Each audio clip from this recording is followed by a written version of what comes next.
Olá, eu me chamo João Gabriel, sou professor de filosofia cristã e nós estamos agora começando nossa especialização em filosofia cristã.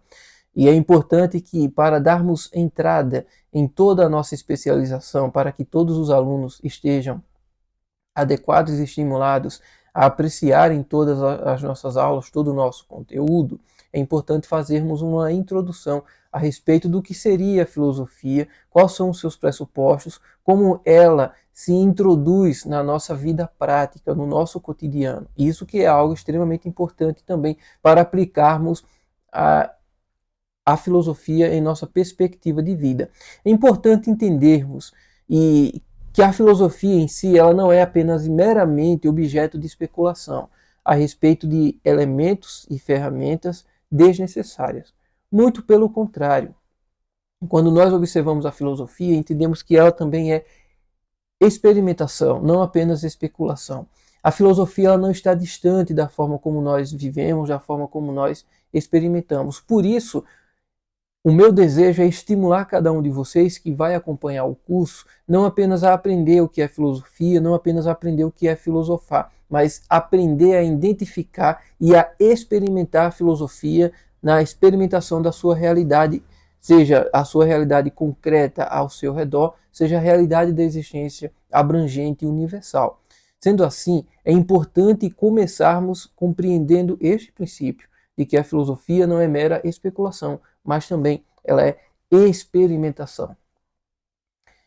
Mas também é importante entendermos que a filosofia ela não é uma disciplina, quando falamos de filosofia no sentido puro da coisa, porque o termo filosofia em si é amigo da sabedoria, né? Esse é o termo original, filosofia. Mas o significado abrangente, ele ainda é muito discutido no meio filosófico, né?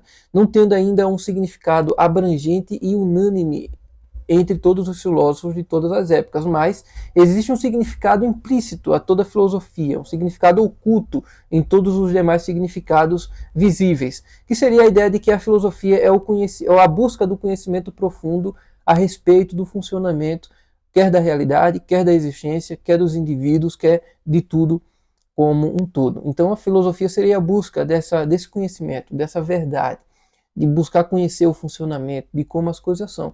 Por isso que muitos filósofos apontam que o papel central da filosofia não é responder questões, mas questionar respostas. Não no sentido de que a filosofia ela se fundamenta no ceticismo, como essa declaração muitas vezes aparenta se assemelhar, mas sim de que todo o sistema filosófico ele sempre vai questionar tudo aquilo que existe, todos os outros pressupostos que foram definidos, todos os elementos que foram determinados. Sendo assim, a filosofia ela nunca se cansa, porque ela é uma busca contínua. Não significa, como eu falei, que não é um fundamento central ou absoluto na própria filosofia. Não, claro que existe. Mas, mesmo esse conhecimento absoluto, para se chegar lá, você teve que questionar-se a respeito dos demais ao seu redor. Evidentemente, quando nós pensamos nisso, entendemos que existiram e existem até hoje os diversos métodos de investigação filosófica que vão trilhando os caminhos de onde se quer chegar. Mas, claro, nós não podemos esquecer que mesmo esses caminhos, esses métodos epistemológicos que se adquire o porquê das coisas são como são, eles também estão fundamentados em pressupostos que está intrínseco ao próprio ser humano. É importante entendermos, portanto, que muito antes da investigação filosófica, da busca filosófica, do conhecimento filosófico, precisamos compreender a fundamentação de toda a pessoa que está filosofando, a fundamentação, os princípios, o caminho, a sua história de vida, o que ela fez durante toda a sua vida, como ela chegou às suas conclusões, que elementos, que circunstâncias a levaram a pensar, a filosofar, a conhecer como ela conhece. Então, uma investigação filosófica ela não se prende apenas às definições, é tal como uma pesquisa histórica também, pegando aqui um pouco de gancho de outra disciplina da qual eu também sou professor. A história você não faz apenas uma pesquisa de um livro, de um autor, é uma pesquisa geral em tudo. Você vai pesquisar determinados elementos completos que vão formar ali um conteúdo histórico. Porque quando às vezes formamos nossa percepção apenas em um dado que nos foi apresentado, nós já estamos ali cometendo um erro gigantesco. A filosofia também funciona da mesma forma. Portanto, todos os elementos, todos os princípios de um filósofo é formado a partir dos pressupostos que já estão intricados, inseridos dentro dele, na sua percepção, na sua cosmovisão, digamos assim. Não obstante, nós também vamos ter uma aula, uma disciplina a respeito da cosmovisão. Portanto, a filosofia ela é muito mais do que os elementos sistemáticos que nós conhecemos: epistemologia, metafísica, lógica, ética, estética, teleologia, moral, política, etc, etc. A filosofia ela é muito mais ampla do que isso. Ela começa em elementos que as pessoas muitas vezes negligenciam, elementos que fazem parte da circunstância, da realidade toda abrangente, da realidade do indivíduo em si mesmo. E dessa forma, portanto, os indivíduos eles se posicionam aptos a receber as informações de determinadas maneiras diferentes e, consequentemente, também os seus pensamentos são moldados de maneiras diferentes. E isso, evidentemente, quando nós imaginamos um campo aberto de diversas pessoas que estão que estão interagindo entre si, colidindo entre si, os diversos pensamentos então formam uma amálgama gigantesca, então formando o pensamento filosófico. A filosofia, nesse ponto, ela é uma disciplina de segunda ordem. Por que de segunda ordem? Evidentemente, dentro da filosofia, existem campos de primeira ordem. O que seriam os campos de primeira ordem? As ciências sistemáticas. Estou usando esse termo aqui para que seja de melhor compreensão para aqueles que já estão adaptados com esse termo sistemático. Né? Então, você tem ali um campo aberto da teologia, da filosofia, que é o quê? A metafísica, a epistemologia. Esses termos já estão definidos. Isso aí é o fundamento, a mecânica da filosofia, ponto. Mas a filosofia, como um todo, ela é de segunda ordem porque ela vai analisar e pesquisar e interagir com todos os elementos diversos de todos os campos existenciais. Então a filosofia ela se relaciona com todas as outras disciplinas, né? Sendo ela então dessa forma um próprio ente abstrato, em certa medida. Ela se relaciona com todos os outros campos do saber, que é com a teologia, com a matemática, com a história, com as ciências naturais, etc, etc. A filosofia, portanto, nesse ponto, ela é uma filosofia de segunda ordem, não apenas por interação, mas porque ela também ajuda as demais ciências na própria conclusão, na própria definição das suas atividades, dos seus ofícios internamente. O que é a matemática, como ela funciona, para que ela serve? São perguntas filosóficas que estão inseridas dentro da matemática em si. Portanto, a filosofia é um amplo campo de investigação. Muito me ocorre que, infelizmente, se difundiu uma ideia na nossa sociedade contemporânea de que matemática, física, ela é oposta à história, à filosofia, porque uma é ciências humanas, outra é ciências naturais. Então ninguém pode trilhar nos dois caminhos. Isso é a coisa mais absurda do mundo. Todos os grandes filósofos, ou pelo menos a maioria dele, melhor dizendo para não generalizar, já estaria eu cometendo um erro filosófico nessa minha generalização, todos os grandes filósofos, perdão, novamente, quase todos os grandes filósofos, então, decorreram nos campos da matemática, né? Foram grandes matemáticos. Né? Um símbolo maior da matemática moderna, né, que é o método cartesiano, foi desenvolvido por René Descartes, ou pelo menos utilizado por ele. Né? Então, sendo que ainda há um pouco de controvérsia, né, a respeito do método cartesiano, mas, enfim, depois nós vamos investigar também esse ponto durante a nossa especialização. Mas, de toda forma, nós entendemos que há uma interação gigantesca entre a filosofia e as demais ciências.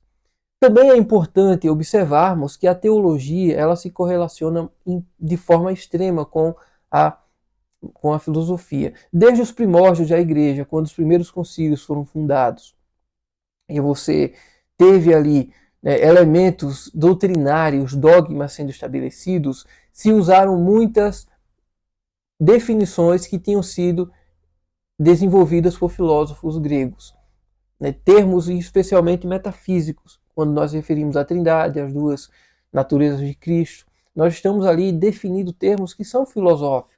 Então a própria teologia se utilizou da filosofia em muitos casos, em muitas épocas, em muitos pontos, para assim também desenvolver a sua linguagem. Portanto, a filosofia ela sempre esteve lado a lado com a teologia no desenvolvimento da igreja, no desenvolvimento da fé cristã.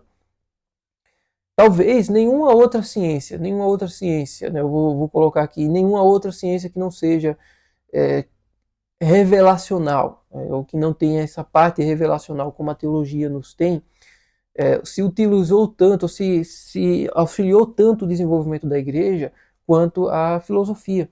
Ela foi a disciplina que mais, com exceção da teologia, pós-teologia, que mais contribuiu para o desenvolvimento da igreja em todas as épocas. Portanto, já se dá o início por aí. Se alguém, especialmente falando para aquele que quer estar inserido dentro de um contexto da igreja, que quer estar inserido no trabalho, no ofício pastoral, por exemplo, do presbitério, do professor de teologia, daqueles que querem estar envolvidos com o dia a dia da própria igreja, da própria congregação mesmo, né, escola dominical e outros elementos possíveis que formam o tecido relacional da igreja, precisa-se de filosofia, porque a filosofia sempre esteve presente na história da igreja desde o começo. Então, quando você extrai ela e diz, não preciso, só preciso de teologia, você já está errando. Você já está errando porque muitas definições, elas precisam da filosofia. E não apenas para definições gramaticais, mas definições do próprio caráter doutrinário também, da própria coexistência humana dentro da igreja. Portanto, é imprescindível o conhecimento filosófico, imprescindível. Não significa, e esse é outro ponto, fazer um curso de filosofia, se graduar, fazer um mestrado em filosofia, etc., ser professor de filosofia, não te torna um filósofo. São coisas extremamente diferentes. Você não vai aprender filosofia para ser um filósofo. Você não vai aprender filosofia para filosofar como se você fosse o apóstolo da nova era da filosofia, né? Tal como podemos citar Aristóteles, Platão e Sócrates. Não, você não vai ser um filósofo por você estudar filosofia. Você vai conhecer filosofia. Significa também que você não pode filosofar? Claro que não. Você deve filosofar quando você pode. Mas o fato de você extrair pensamentos pura e simplesmente não significa que você está filosofando, né? É comum muitas pessoas nos dias de hoje ver o termo filósofo como um termo estético, né? Então eu quero ser um filósofo porque parece dar um certo status de nobreza em uma sociedade perecida, em uma sociedade que cada vez mais está em declínio intelectual. Então qualquer um no nosso tempo, na nossa época, pode abrogar o termo de filósofo, mas porque comparando-se com a média geral de todo mundo, infelizmente, qualquer um que estuda um pouco já está acima da média. Por isso, nós temos que ter o devido cuidado com isso também. Nós, como cristãos especialmente, precisamos cultivar sempre a humildade. Não podemos ser arrogantes, porque nós conhecemos, não podemos querer ser algo que nós não somos. Devemos, na verdade, como cristãos, nós devemos o máximo possível evitarmos os termos de titulação de elementos que denotam nossa condição de capacidade, como um teólogo, um filósofo. Nós, como cristãos, nós precisamos o máximo possível, se fugir desses termos. Quem forma um teólogo, quem forma um filósofo, não é o indivíduo em si, nem o seu conhecimento necessário, nem a quantidade de livro que ele escreve ou que ele lê, mas é o próprio tempo. O tempo dirá, digamos assim, no plano humano da coisa, não estou falando no plano providencial, mas no plano humano o tempo dirá se aquele indivíduo ele vai realmente contribuir com o desenvolvimento de um pensamento original, se ele vai conseguir realmente desenvolver uma teologia saudável, uma filosofia saudável. Sendo assim, é o tempo que dirá que alguém é um filósofo, não ele mesmo, não os seus colegas, não mesmo a sua roda de amigos. Portanto, a filosofia ela também tem esse caráter específico de contribuir com o desenvolvimento da igreja e, por isso, nós precisamos estar, evidentemente, fundamentados a respeito dela. Outro ponto também é com a nossa própria experimentação. E daí você tem agora um significado abrangente. Se antes eu falei que era importantíssimo que os líderes da igreja, que estão trabalhando o tempo todo com o ensino, eles possam estar fundamentados no conhecimento filosófico mesmo, né? Eu vou conhecer aqui um pouco do termo filosófico. Não, você precisa ler os autores, etc. Mas mais do que isso, a igreja como um todo também precisa. Por que a igreja como um todo precisa? Porque, primeiramente, a nossa realidade, nós corremos um risco muito grande, às vezes, como cristãos, de fugirmos da realidade que nós vivemos. Porque, aparentemente, nós nos trancamos em uma área a partir do momento que nos convertemos e agora nós fugimos do mundo. Mas perceba, fugir do mundo aqui não estou falando fugir do pecado, fugir do mundo em si. E de repente nós nos trancamos em uma área áurea. Nós agora esperamos só o céu. Nada mais importa para nós, né? Coisa que a Bíblia não ensina, muito pelo contrário. O mundo aqui onde nós vivemos é importantíssimo. Desenvolver a nossa fé é extremamente importante, desenvolver a nossa salvação nesse ponto. E para isso nós precisamos entender, estar a par da nossa realidade. Mas aí você pode me perguntar, ora, mas a teologia, ela não me fornece todo o conhecimento necessário? Não. A teologia, ela fornece todo o conhecimento necessário teológico, apenas teológico. A filosofia, ela não vai lhe fornecer conhecimento necessário de outras áreas. Então, a par do entendimento da realidade, no sentido experiencial, é trabalho, é ofício da filosofia. É a filosofia que te fará compreender que todos os fenômenos que você interage no seu dia a dia, desde tomar uma xícara de café, até dormir, até discutir com alguém, até tomar um banho, até você fazer as coisas que você faz, tudo isso tem implicação em todo o restante da sua vida. Tudo que você faz, a forma como você pensa, a forma como você age, mas mais do que isso, os dados que a realidade te dão, os dados que a realidade te apresenta, como eles são capturados por você, por que você os captura, como é que a sua mente tem se adaptado para entender o mundo ao seu redor e a partir do seu entendimento, você poder extrair soluções adequadas para você não sucumbir à própria realidade, dado que ela é uma máquina de moer, dado que a própria realidade como ente abstrato é uma máquina de matar. Como você tem conseguido fugir dela? Então tudo isso você trabalha dentro da perspectiva filosófica. Evidentemente tem outras áreas que você pode aprender que vão também te ensinar alguns elementos, mas elas não vão ensinar de maneira completa, porque elas não conseguem fugir da sua área de atuação. A filosofia, ela é a única disciplina que transborda todas as demais ciências, todas as demais esferas. Então, dentro desse ponto, por isso ela é adequada e específica para essa investigação. A teologia vai ajudar com certeza, a psicologia talvez ajude também, outras áreas também. Mas o caminho, nesse ponto, humanamente falando, é a teologia. Entendemos, e claro, dentro dessa perspectiva, que a partir do momento que você é um cristão e que você entende que todo conhecimento ele vem a partir da revelação de Cristo, Deus se revela em Cristo Jesus. Sendo assim, até mesmo o conhecimento filosófico, ele precisa ser purificado pelo Evangelho. Não basta nós como cristãos, esse é o ponto mais importantíssimo do porquê a igreja, como líderes, e a igreja como pessoas, como membros, precisam estar a par, entendendo, conhecendo a filosofia. Não basta nós conhecermos Aristóteles, Platão, Sócrates, não basta simplesmente entendermos o que é metafísica, estética e lógica. É importante, é imprescindível, na verdade, é o nosso dever, a nossa obrigação, o nosso chamado, transformarmos a filosofia e todo o conhecimento. Toda a verdade é a verdade que vem de Deus, que é revelada através de Cristo, que é aquele que revela todas as coisas, direta e indiretamente ao ser humano, é verdade. Porém, nós como seres humanos somos pecadores. E nós, dado o momento que a verdade nos alcança, e eu não estou falando aqui do chamado especial, tá? Estou falando da graça irresistível, estou falando das verdades como um todo, de que uma lata de refrigerante é vermelha, uma lata de refrigerante é verde. Então estou falando nesse ponto, tá? Essas verdades, quando elas são alcançadas por nós, ou ela nos alcança, o nosso conhecimento, a nossa condição de pecadores, ela vai liquidar todo esse pensamento e vai misturá-lo com pensamentos errados, com definições erradas, com propostas erradas. Sendo assim, mesmo todos os conhecimentos de todos os sistemas filosóficos, desde o início até hoje, você tem diversos pontos centrais ali que você diz assim, esses pontos são verdadeiros, e são. Mas o todo ali está contaminado, precisando, portanto, passar por uma purificação. Não é uma adaptação à fé cristã. Nós não queremos adaptar a filosofia platônica ou socrática.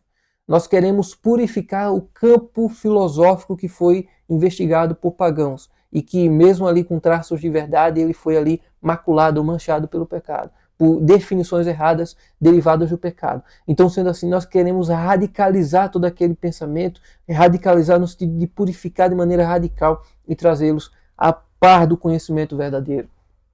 A filosofia verdadeira, ela é pura e ela só pode ser purificada através da cosmovisão cristã, porque todo conhecimento ele vem de Cristo. Sendo assim, a própria filosofia precisa ser purificada. E, evidentemente, não somente a filosofia, mas todas as outras disciplinas também, né, a política, o direito, etc., a economia, mas ainda assim, todos precisam estar desenvolvidos, plenamente desenvolvidos, dentro de uma ótica cristã. Purificação através da ótica cristã. Todas as ciências precisam disso de maneira autêntica. É importante entendermos que esse nosso dever é um dever dificílimo, não é um dever fácil, é um dever dificílimo, por isso muitas pessoas escapam, por isso muitas pessoas preferem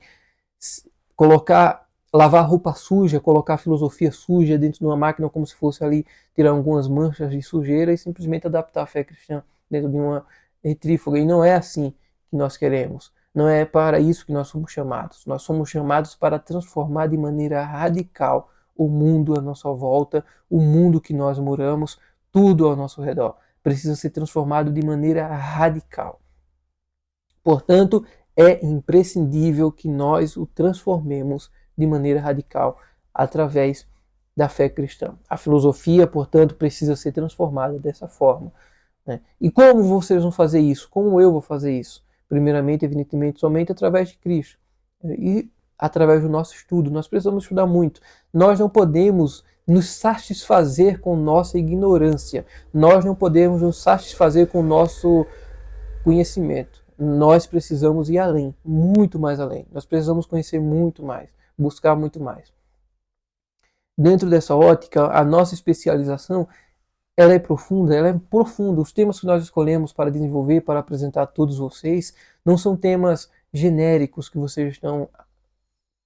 qualquer outra instituição poderia oferecer a você. Mas os termos que nós utilizamos para desenvolver a nossa doutrina são elementos que as pessoas desconsideram, mas que é ali, ó, o fundamento. Está na mecânica do funcionamento, as engrenagens do pensamento filosófico.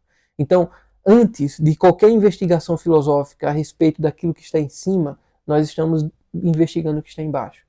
A nossa especialização ela será trabalhada para investigar o fundamento, a essência, aquilo que está no profundo do âmago da filosofia e que as pessoas negligenciam, porque as pessoas não levam em conta, como eu falei no início, todos os pressupostos. Ela não leva em conta nada disso, ela simplesmente vai naquilo que está formado. E naquilo que está formado é a verdade, para elas, a verdade absoluta. Para nós não é assim. Né? Nós queremos investigar, esmiuçar, chegar lá no fundo para encontrarmos a verdade filosófica. Para purificá-la, evidentemente, né, chegar na sua verdade. E para isso, nós precisamos conhecer profundamente todas as relações, todas as interações, todas as conexões entre a filosofia, entre o paganismo, entre as diversas outras fontes que dão origem à filosofia. Para que assim nós possamos, portanto, chegar a um nível de excelência dentro do conhecimento filosófico. Mas ainda assim, todo esse nosso trabalho, todo esse nosso esforço, ele vai produzir o fundamento. E é importante que cada aluno que esteja matriculado entenda, o fundamento está sendo construído, mas após o fundamento, daí depende de cada um. Depende de cada um estudar todos os filósofos, ler, na verdade, todos os livros dos filósofos. É começar desde os antigos até os modernos, ler todos os livros possíveis, todas as biografias possíveis, porque muitos são de difícil compreensão, então você vai precisar de muitas biografias a respeito. Mas é importantíssimo que você entenda. Não se satisfaça com essa nossa especialização. Não se satisfaça com outras especializações, com um mestrado, com doutorado. São títulos.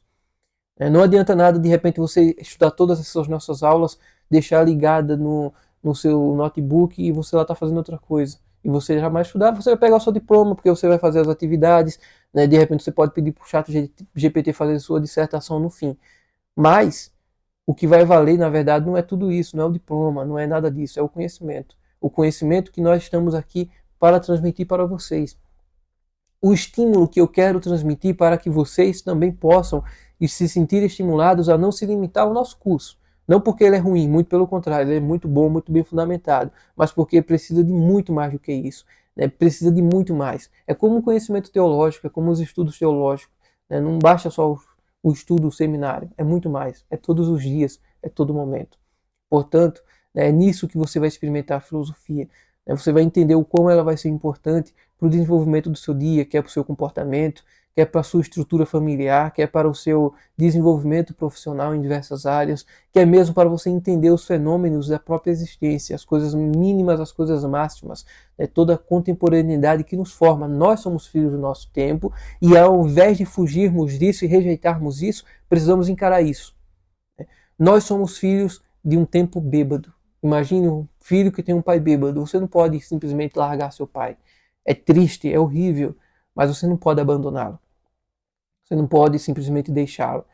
Nós somos filhos do nosso tempo, e o nosso tempo é um pai bêbado, e nós não podemos deixá-lo também. Muito pelo contrário, nós não podemos simplesmente abandoná-lo, mas sim tentar mudá-lo, tentar transformá-lo. Portanto, o nosso conhecimento filosófico vai ser fundamentado em tudo isso. O nosso desempenho filosófico será fundamentado em tudo isso. E é para isso que nós estamos aqui desenvolvendo esse curso, que vai ser maravilhosamente importante para todos vocês. Por fim, é importante entendermos que a filosofia ela não implica necessariamente uma divisão da religião, muito pelo contrário.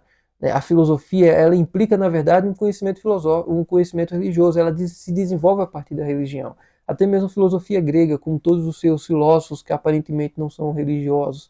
Então, né, a filosofia jamais, jamais, jamais vai ser uma inimiga da religião, muito pelo contrário, é formada e forjada por ela, quer seja a religião verdadeira que vem de Cristo e por isso a filosofia precisa ser plenamente purificada, ou quer religiões falsas que derivam-se da superstição humana.